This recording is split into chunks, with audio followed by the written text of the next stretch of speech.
तुम उस बिना सर वाली औरत के साथ मिले हो ना? मैं नहीं,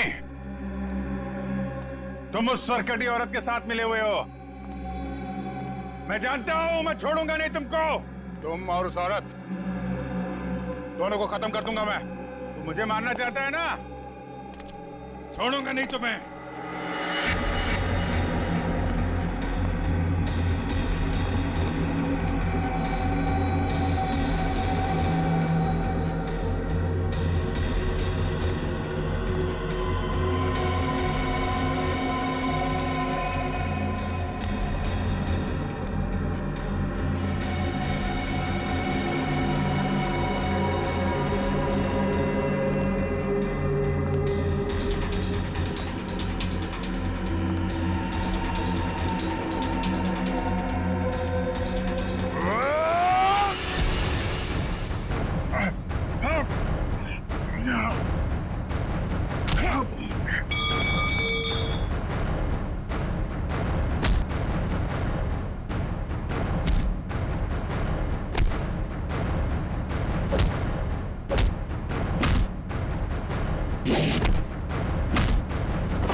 सर, डालिया रोड यही है। हो सकता है अभिजीत सर और दया सर यहीं कहीं होंगे। हो सकता है वो टीके और रागनी क्या हो। हम लोग जाके देखते हैं, तुम लोग यहीं रखो। एक डॉक्टर जाना नहीं चाहिए। हाँ ठीक है, चलो आ जाओ।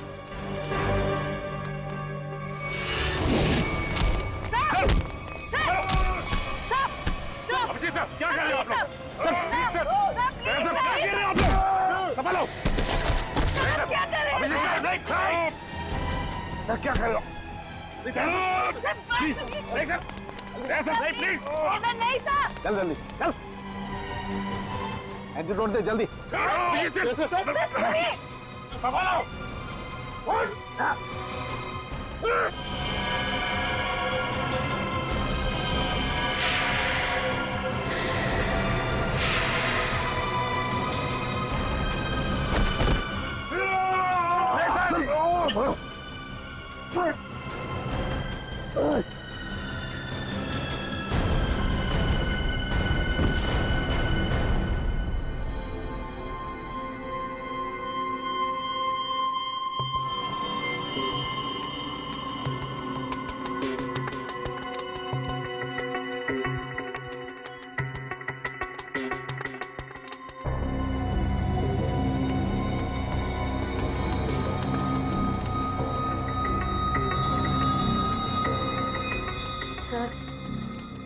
सर सब ठीक तो है ना?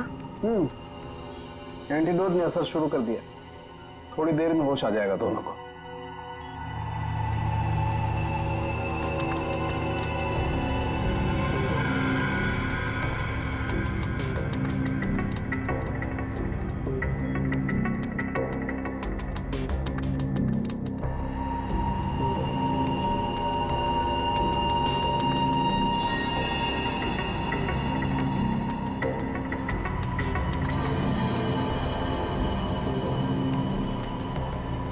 शुक्र मनाओ डॉक्टर सालुंके, अगर ये दोनों ठीक हुए हैं तो सिर्फ मेरी वजह से। अगर अपने दिमाग का सही इस्तेमाल किया होता ना, तो एक मुजरिम की तरह इस हालत में नहीं खड़े होते, समझे?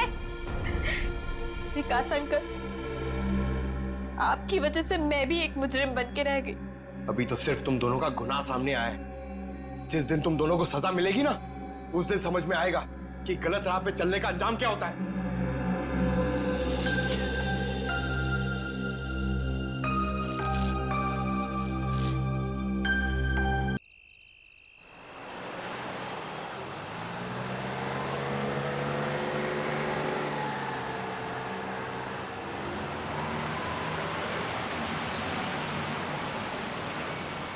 ये तो हमारी गाड़ी है।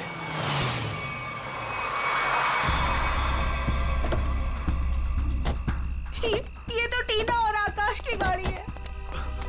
ओ माय गॉड, आकाश, टीना, बच्चे नहीं है। मैं एक बार फिर से फोन करता हूँ। गाड़ी यहीं पर है तो दोनों बच्चे भी यहीं पर होने चाहिए। कैसे डरावनी जगह है, कितना घना जंगल है ये। पता नहीं टीना और आकाश को यहाँ गाड़ी रोकने की क्या जरूरत थी। दोनों में से किसी का भी फोन नहीं लग रहा है। लूटपाट का मामला तो नहीं लगता है भाई साहब। बच्चों को सारा सामान गाड़ी में ही है। ऐसे बीच सड़क पे बच्चे गाड़ी छोड़ के गए कहाँ?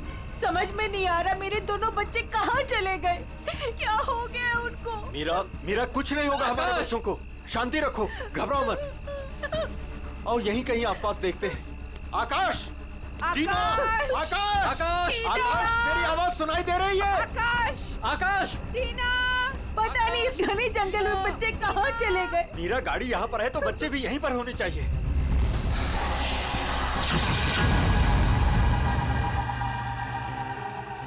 भाई साहब, कहीं कोई कुछ भी नहीं है वहाँ। यहाँ पर भी नजर नहीं आ रहा। सन्नाटा।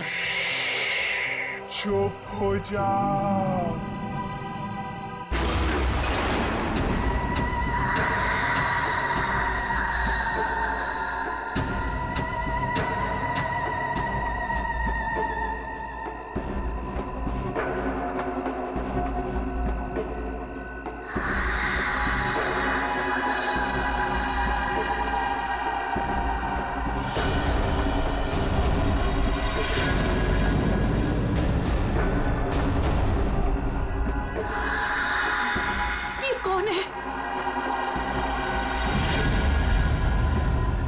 कौन हो तुम? जाओ जाओ यहां से।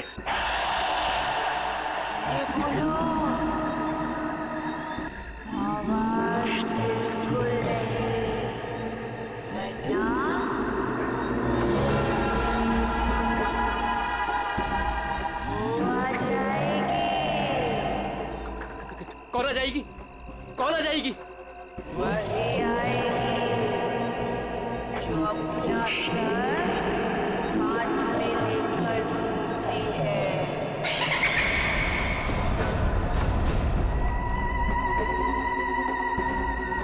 वो आ जाएगी। चलो कौन है? चलो यहाँ से, चलो यहाँ से।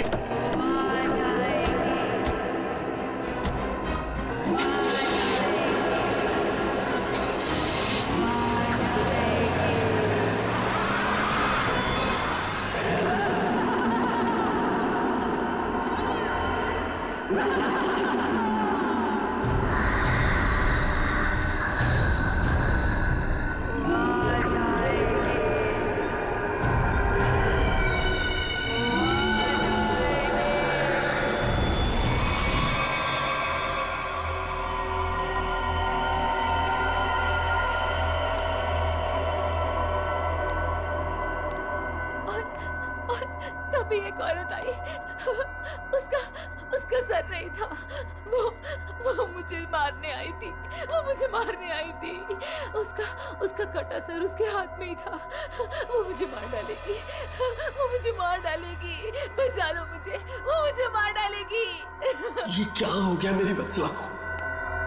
कैसे बर्ताव कर रही है? अब क्या करूं मैं?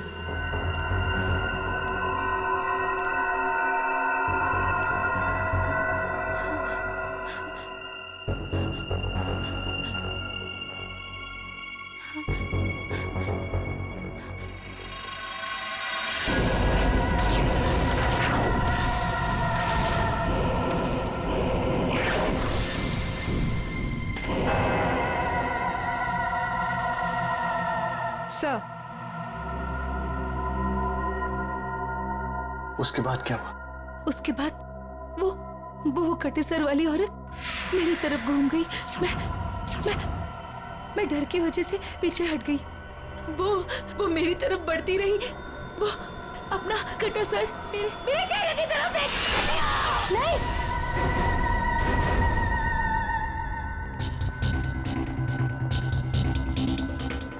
डॉक्टर साहब, क्या हुआ है मेरी वाइफ को? मिस्टर नमित, देखिए ना डॉक्टर साहब के साथ क्या किया वत्सला जी ने। 10 इंजेक्शन दे चुका हूँ शांत करने के लिए, लेकिन कोई असर ही नहीं हो रहा। लेकिन हुआ क्या है वत्सला को? इनका दिमाग एक सरकटी औरत के बारे में सोच रहा है। उसकी चाल टाल, उसका रवैया और पता नहीं क्या क्या इसके दिमाग में घुस गया है। ओह माय गॉड, डॉक्टर साहब मेरी वाइफ ठीक तो हो जाएगी ना? कुछ कह नहीं सकते, लेकिन ये चेंजेस आपने इनमें कब महसूस की? कल रात वत्सला की गाड़ी दहलिया रोड पे खराब हो गई थी। मैं इसे लेने वहां गया, तब से इसकी हालत ऐसी है। देखिए मिस्टर नमित, इनकी हालत बहुत नाजुक है। मेरी मानिए तो इन्हें फौरन हॉस्पिटल में एडमिट कर दीजिए।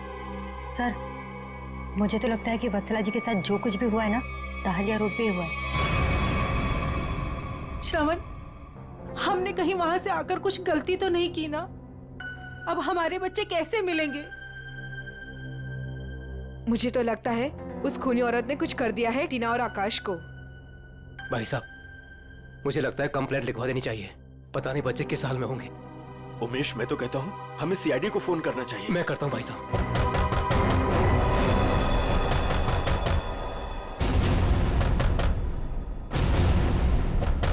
ये इस तरह से दरवाजा कौन पीट रहा है?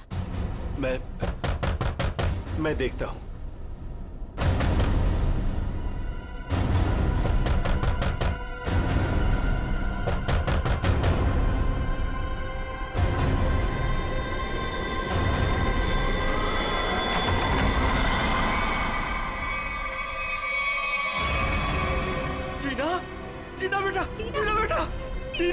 टीना बेटा, ये क्या हो गया? क्या हो गया? किया बेटा? ये किसने किया? टीना, भाई साहब इसकी हालत तो बहुत खराब है, इसे हॉस्पिटल ले जाना होगा। मैं गाड़ी निकालता हूँ भाई साहब। टीना बेटा कुछ तो बोलो। आकाश कहाँ है? आकाश भैया को बचा लो। बचा लो मतलब? क्या हुआ है आकाश को? टीना बेटा, टीना आंखें खोलो बेटा, आंखें खोलो बेटा, आंखें बंद मत कर बेटा। टीना, क्या हुआ तुम्हें? वो गाड़ी हमें रोक रही है वहाँ।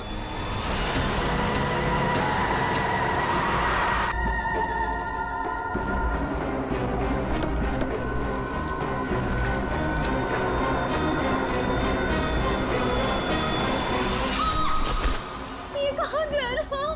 टीना बेटा, आंखें खोलो बेटा। टीना, तुम हमें छोड़ के नहीं जा सकती।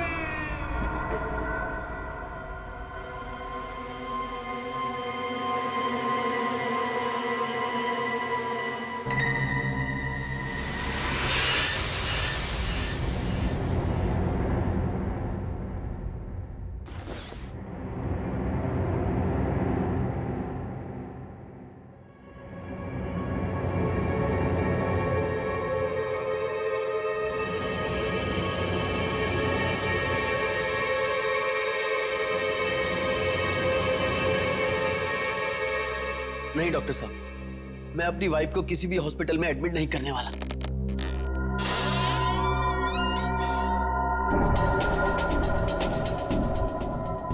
आपसे पहले भी 4 और डॉक्टरों ने मुझे यही एडवाइस दिया। अब मेरी वत्सला का इलाज मेरे घर पर ही कीजिए ना डॉक्टर साहब।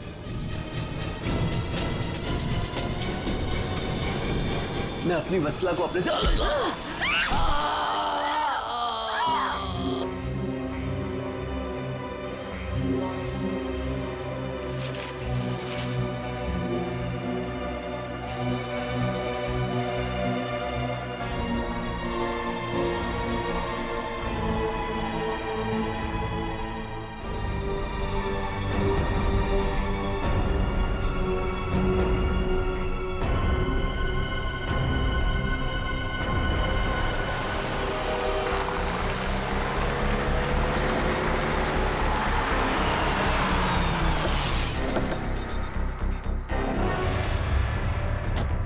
आइए इस तरफ, यहाँ पर आइए। यही घर है ये।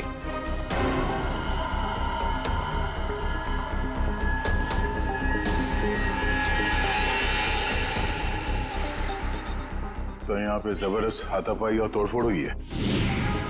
चारों तरफ खून, सामान बिखरा पड़ा है। मिस्टर अमन,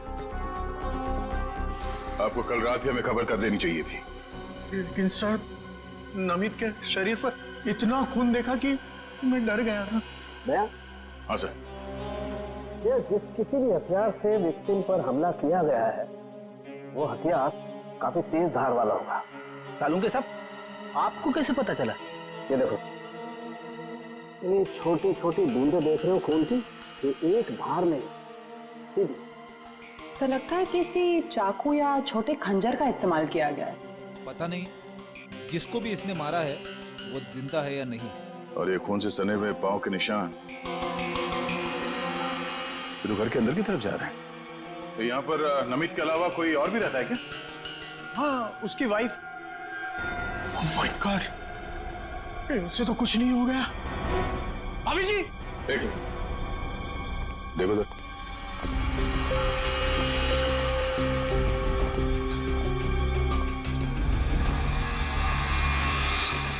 सर, ये पैरों के निशान तो आगे आगे धुंधले होते जा रहे। एक काम करो, इस कमरे को चेक करो।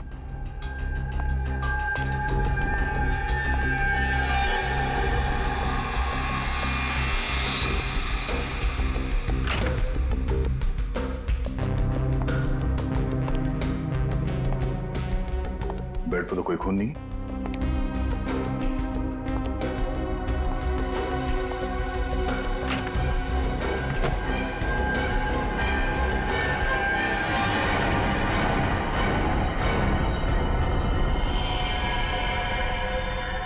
कौन हो तुम? बाहर आओ। बाहर आओ।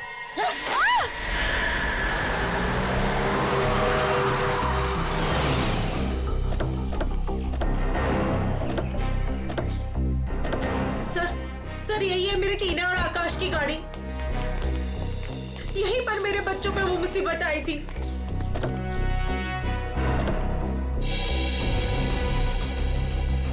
सर वो उस जगह पे खड़ी थी वो भयानक दिखने वाली लड़की। हाँ सर उसी ने हमारी बेटी को मार डाला है और वही हमारे बेटे आकाश को लेकर गई है। सर गाड़ी के अंदर तो सब ठीक ठाक ही लग रहा है। और सर हाथापाई के भी कोई निशान नहीं। अच्छा, हाँ सड़क पे भी जैसा लग नहीं रहा है कि कुछ हुआ है।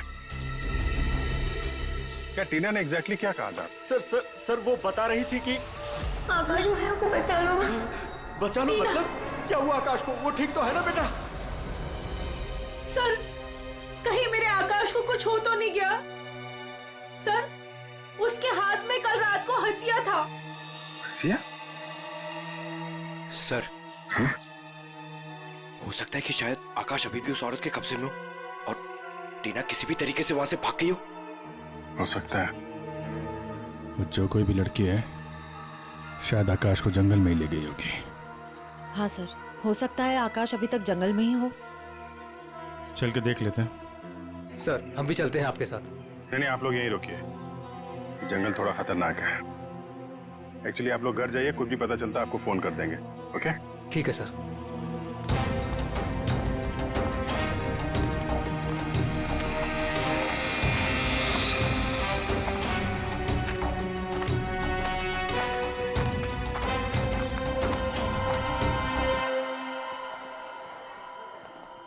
डॉक्टर साहब, वो आदमी कहाँ है जो खून से लथपथ आपके हॉस्पिटल में आया था? सर वो आदमी अंदर है। तो अब होश में है या अभी भी बेहोश है? नहीं, अभी होश तो आ गया है उसे, मगर थोड़ी बहकी बहकी बातें कर रहा है। क्या हम उनसे मिल सकते हैं?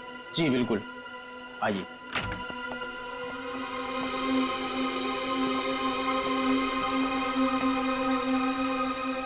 नमित,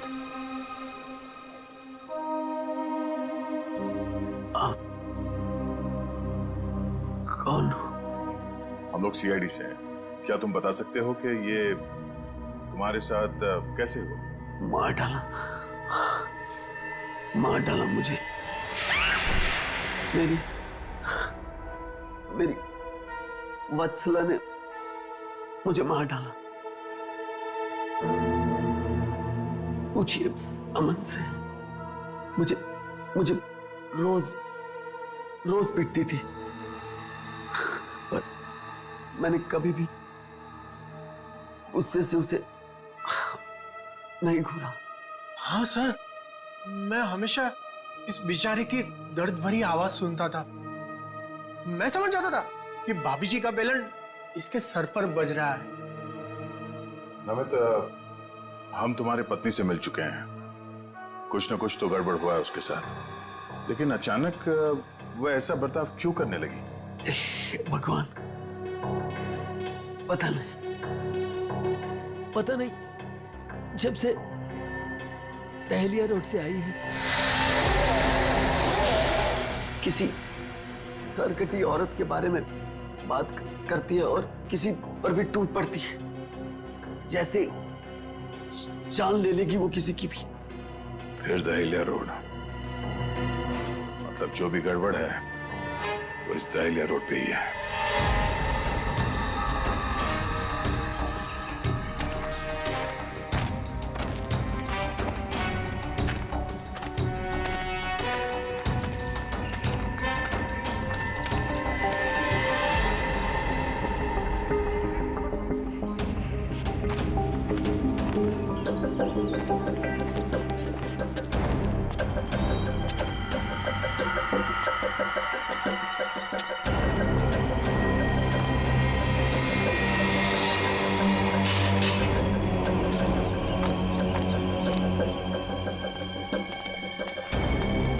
ये तो बिल्कुल हॉरर फिल्म की तरह बंगला है, जंगल के बीच में इतना सुनसान। लगता है ये टीना और आकाश इसी घर में आए होंगे।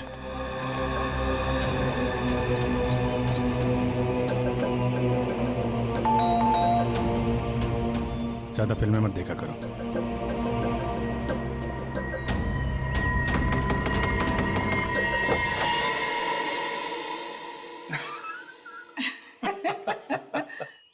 बहुत अच्छा लगा। इतने सुनसान जंगल में भी कोई हमें मिलने आया। एनीवेज, मेरा नाम डीके है और ये मेरी धर्म पत्नी रागिनी। अरे आइए ना आप लोग, अंदर आइए, बाहर क्यों खड़े हैं? प्लीज आइए आइए आइए। सर, ये लोग तो बहुत अजीब हैं। ये तो हम लोग से ऐसी बात कर रहे जैसे हम लोग इनके रिश्तेदार हैं। काफी अच्छा घर है। Thank you.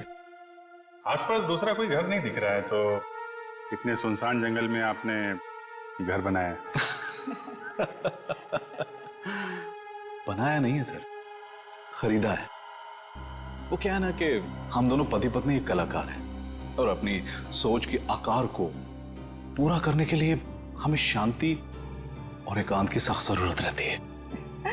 जी हाँ सर, यही हमारा घर भी है और हमारी दुनिया भी है। और हाँ, आपको एक बात और बताना चाहूंगा। हम लोग रहते जरूर इस सुनसान इलाके में हैं, लेकिन कला के क्षेत्र में हमारा बहुत बड़ा नाम है। अच्छा। कब खरीदा आपने ये घर? बहुत साल पहले खरीदा था। अब तो ध्यान भी नहीं है हमें कि कब खरीदा था हमने। हाँ, ये तो याद होगा कि कल यहाँ पे कौन आया था। हाँ सर, बिल्कुल। लेकिन कल तो यहाँ कोई नहीं आया था सर। ये फोटोज देखिए, ध्यान दीजिए और सोच के बताइए, क्या इन दोनों में से कोई भी कल यहाँ आया था? नहीं मैडम, इनको हमने पहले कभी नहीं देखा।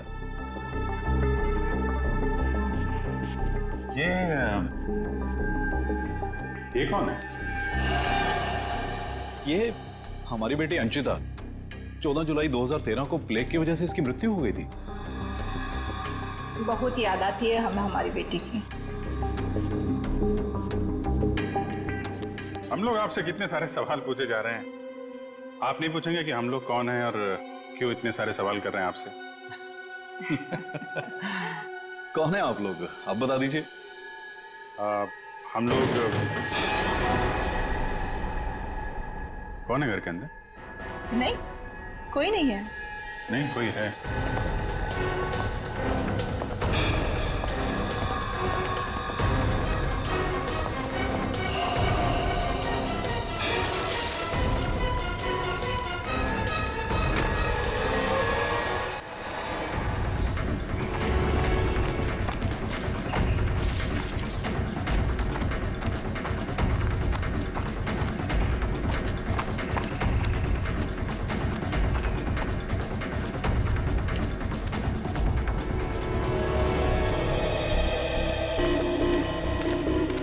आया तो इस तरफ ही था।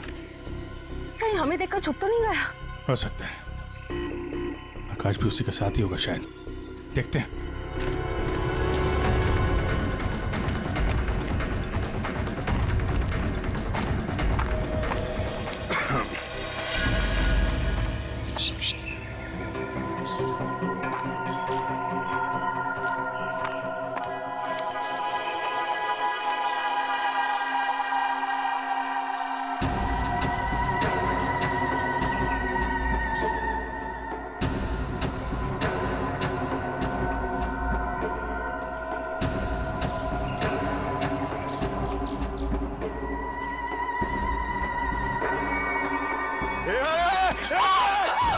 नहीं, फायर नहीं।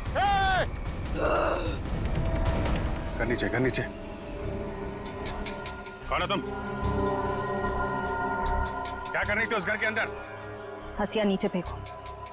टीना को तुमने मारा था ना? आकाश का है? धीरे बोलो, वो सुन लेगी। वो तुम्हारे पीछे खड़ी है।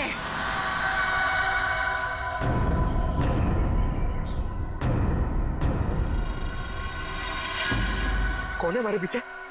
कोई नहीं है। लगता है दिमाग हिला हुआ इसका। क्या दिखा रही है? हैं? कौन है पीछे?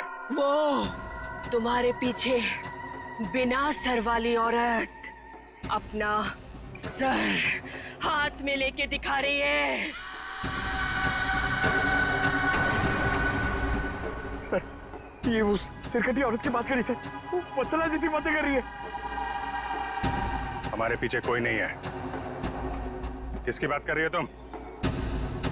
ऐसे नीचे करो, नीचे रखो। मैं मार दूंगी उसे। मैं मार दूंगी उसे। मैं मार दूंगी।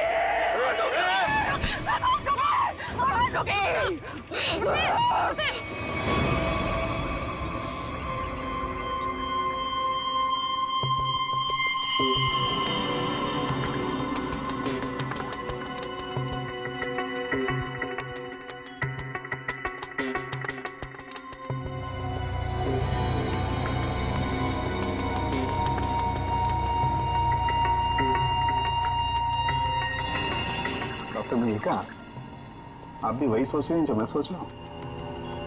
यस सर, पर ये है क्या? थोड़ा बहुत तो पता चला है, पूरा तो टेस्ट होने के बाद पता चलेगा।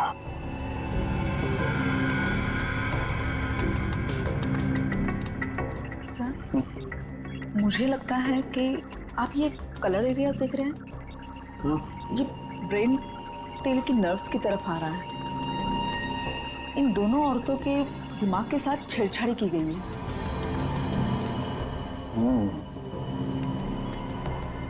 सर, इनकी याददाश्त से छेड़छाड़ की गई है। इनको कोई नेचुरल रोग या दिमागी बीमारी नहीं, इनकी तो मेमोरी ही बदल दी गई है। मतलब ये कि आर्टिफिशियल मेमोरी भर दी गई है इनके दिमाग में। Yes sir. क्या आर्टिफिशियल मेमोरी भर दी गई? हाँ विजय। मतलब ये दोनों औरतें जो देख रही थी या बोल रही थी, इनके दिमाग का वहम नहीं था? बिल्कुल नहीं था। दरअसल क्या होता है कि इंसान के बचपन से लेकर के उसके बड़े होने तक उसकी जिंदगी की तमाम यादें उसके दिमाग में एक डिस्क की तरह से जमा हो जाती हैं, कुछ इस तरह से। और फिर कोई एक दिन गर्दन के पीछे ऐसा इंजेक्शन लगा देता है, ये देखिए, यहां दिख रहा है, जिससे ब्रेन में कंपार्टमेंट्स बन जाते हैं और जिंदगी की सारी याद ब्लॉक हो जाती है। इंसान एक सेमी कॉन्शियस स्टेट में चला जाता है, आधी बेहोशी की हालत में। के बाद फिर क्या होता है? इसमें इंसान के दिमाग को सुन कर देने वाला ड्रग दिया जाता है। इंसान अगला पिछला सब भूल जाता है। आप सुन सकते हो, समझ सकते हो, लेकिन आप रिएक्ट नहीं कर सकते। और फिर इस हालत में उसको एक कटी सिर वाली औरत दिखाई जाती है और उसके कानों में बार बार ये बातें सुनाई जाती है कि ये लोग आपको मारने वाले हैं और ये सारे इंसान आपके दुश्मन हैं और आपको उनको मार देना है। और ड्रग के असर की वजह से दिमाग कुछ इस तरीके का दिखाई देने लगता है। हर याद को दबाकर, सप्रेस करके उसे सिर्फ उतना ही हिस्सा याद करने के लिए दिया जाता है जितना कि बेहोशी की हालत में उसे सुनाया या दिखाया गया था। सर, यानी कि इन दोनों औरतों ने सच में एक सरकटी औरत को देखा और होश में आने के बाद दोनों को सिर्फ उतना ही याद है। बिल्कुल। वरना सोचो, दो लड़कियां जो एक दूसरे को जानती नहीं, पहचानती नहीं, वो एक ही समय पर एक ही जैसी बात कैसे सोच सकती हैं? मतलब इनकी मेमोरीज को बदल दिया गया है। ड्रग्स कौन सा इस्तेमाल किया गया इनके ऊपर? डोडियन और हेपिस जैसे न्यूरॉन अफेक्टिंग ड्रग्स। ये ऐसी दवाइयाँ जो ब्रेन की मेमोरी लोकेशंस को नष्ट कर देती है। आपको ये भी याद नहीं रहेगा कि आप हैं कौन, और आपको उतना ही याद रहेगा जितना आपको बताया जाएगा। हमारे टेस्ट में भी काफी ऐसे ड्रग्स मिले हैं जो याददाश्त मिटाने के लिए काफी हैं। और हाँ, इन्हें हल्के इलेक्ट्रिक शॉक्स भी दिए गए। मुझे नहीं लगता ये लड़कियां कभी भी ठीक हो सकती, क्योंकि इस बीमारी का अभी तक कोई एंटीडोट इजाद नहीं हुआ है और हिप्नोसिस में महीनों लग जाएंगे। और फिर भी इस बात की गारंटी नहीं है कि इनकी खोई हुई मेमोरी इन्हें वापस मिल सकती है। अरे सर, ये सब सुन सुन के मेरा सर फटने लग रहा है। सर, आप मेरा ब्रेन मैपिंग कर लीजिए। डहलिया रोड के बंगले के मालिक डीके, रागनी और सड़क पे खड़ी उस लड़की का राज तो अब डहलिया रोड पे जाके ही पता चलेगा। तो थोड़ा घूम आते हैं डहलिया रोड।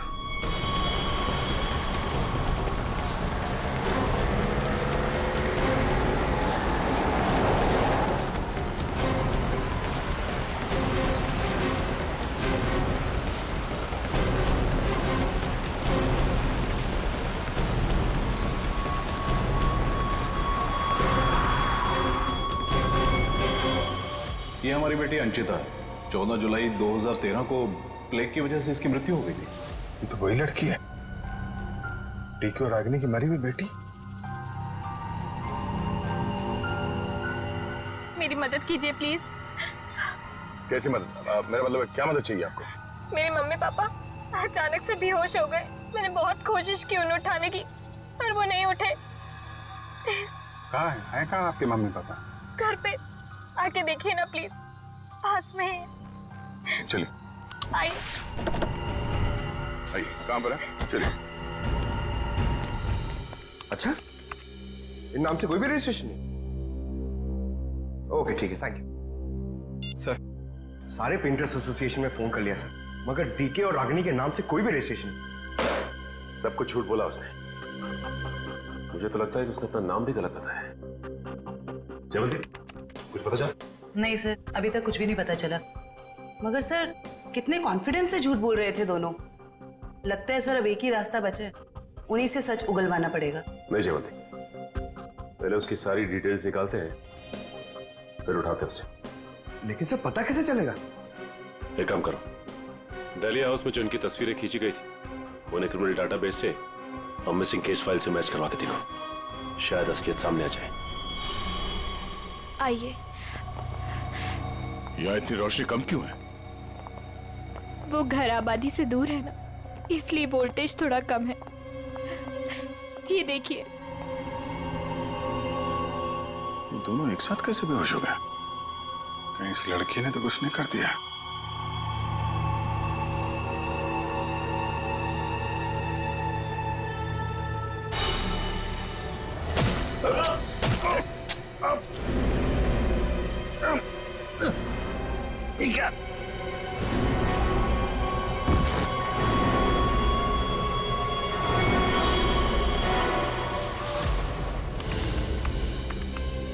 सर, दोनों फोन्स के सिग्नल नहीं मिल रहे हैं। सर, कुछ सेकंड्स पहले तक अभिजीत सर और दया सर का फोन दहलिया रोड पे बता रहा था, लेकिन अभी लोकेशन नहीं दिख रही है। इसका मतलब अभिजीत सर और दया सर को वो रास्ता रोकने वाली लड़की मिल गई। फिर तो डीके और रागिनी की सच्चाई का भी पता चल जाएगा। Sir, hi sir. सर, ये है मिसेस साक्षी, उस नकली डीके और इलेश की माँ। नमस्ते। कहाँ है मेरा बेटा? कहाँ है इलेश? ये ऑफिसर कह रहे हैं उसका नाम डीके है और उसकी एक पत्नी है जिसका नाम है रागिनी। ये कैसे हो सकता है? ये सब झूठ है। जी नहीं, ये सच है। एक छानबीन के दौरान आपके बेटे और उस औरत से मुलाकात हुई हमारी, जो अब डीके और रागिनी बने बैठे, और उसी छानबीन में मिसिंग कंप्लेन से उनकी सच्चाई भी पता चली। मैम, आप हमें बता सकती हैं कि आपके बेटे इलेश ने अपना नाम बदल के डीके क्यों रख लिया? मेरा बेटा अपना नाम क्यों बदलेगा? मुझे इस बारे में कुछ नहीं पता। देखिए माताजी, वो रागिनी उर्फ नीता के साथ में कहीं छुपा हुआ बैठा है। अब ये औरत को जानती है? ये लड़की कौन है और कैसे मेरे बेटे की जिंदगी में आई, मुझे कुछ नहीं पता। देखिए मैडम, उस औरत के माँ बाप तो मर चुके हैं। बस आप ये बता सकती हैं कि जुलाई 2013 से पहले ऐसा क्या हुआ था जो आपका बेटा घर छोड़कर चला गया? नहीं, मेरा बेटा घर छोड़कर नहीं भागा था। हाँ, इलेश दिमागी तौर पर बीमार रहता था, तो एक बड़े साइकोथेरेपिस्ट के पास उसका इलाज चालू था, और उसी थेरेपी की सिटिंग के लिए वो डॉक्टर के क्लिनिक गया था, और फिर वो वापस ही नहीं आया। अच्छा मैम, ये बताइए कि नाम क्या है इस थेरेपी क्लिनिक के डॉक्टर का?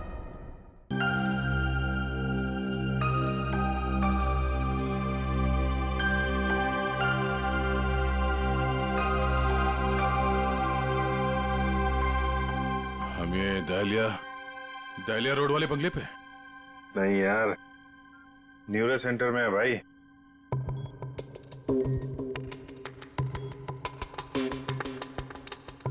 और मुजरिम हमारे सामने खड़ा है।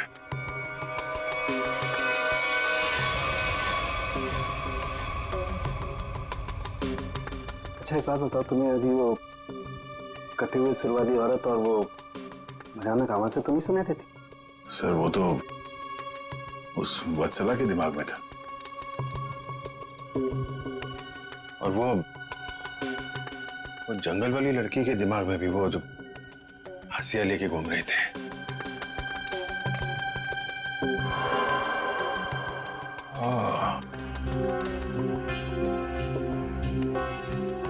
अब समझ में आया, संचिता के माँ बाप ने भी हम लोग को वो ड्रग्स वाला इंजेक्शन लगा दिया था, और हमारे दिमाग में भी ये सारी बातें भरती गई थी। बताओ डॉक्टर विकास, क्यों किया तुमने ये सब? जल्दी बता, वरना हमें तुम्हारा इलाज करना पड़ेगा। क्या बताऊं? डॉक्टर सालुंके ने सब कुछ समझा तो दिया था। मैं दुनिया में तहलका मचाने वाला ब्रेन मैपिंग एक्सपेरिमेंट करना चाहता था। बेहोशी में मैं लोगों को यहां लाता था और उनके ब्रेन से उनकी सोच को निकालकर अपनी सोच भर देता था। जरा सोचो, कितनी ताकत थी मेरे हाथ में। जब वो लोग जागते थे तो उन्हें वही दिखता था, और उनके दिमाग में वही ब्रेन की मेमोरी थी जो मैंने डाली थी। उनका ब्रेन वही करता था जो मैं कहता था। मतलब कि मैं उनके ब्रेन से सब कुछ करा सकता था। और तुम दोनों ने भी तो वही किया ना? और ये अंशिता, इसने भी गुनाह में तुम्हारा साथ दिया था। मैं इनकी भतीजी हूँ, इन्होंने ही मुझे पाला पोसा। डीके और रागिनी मेरे माँ बाप नहीं है। वो घर, डीके, रागिनी, मैं, ये सारा विकास अंकल का बिछाया हुआ एक जाल था। और आकाश, उसके साथ क्या किया तुम लोगों ने? उसकी ड्रग की डोज ज्यादा हो गई थी, उसे ब्रेन हैमरेज हो गया था। उसकी मौत का मुझे बहुत अफसोस है। तुम्हारे जैसा जीनियस डॉक्टर लोगों के दिमाग का गलत इस्तेमाल करने के चक्कर में गुनहगार बन गया। तुम्हारी खोज इंसानियत के खिलाफ है। कानून तुम्हें इसकी जरूर सजा देगा, शायद फांसी होगी तुम्हें।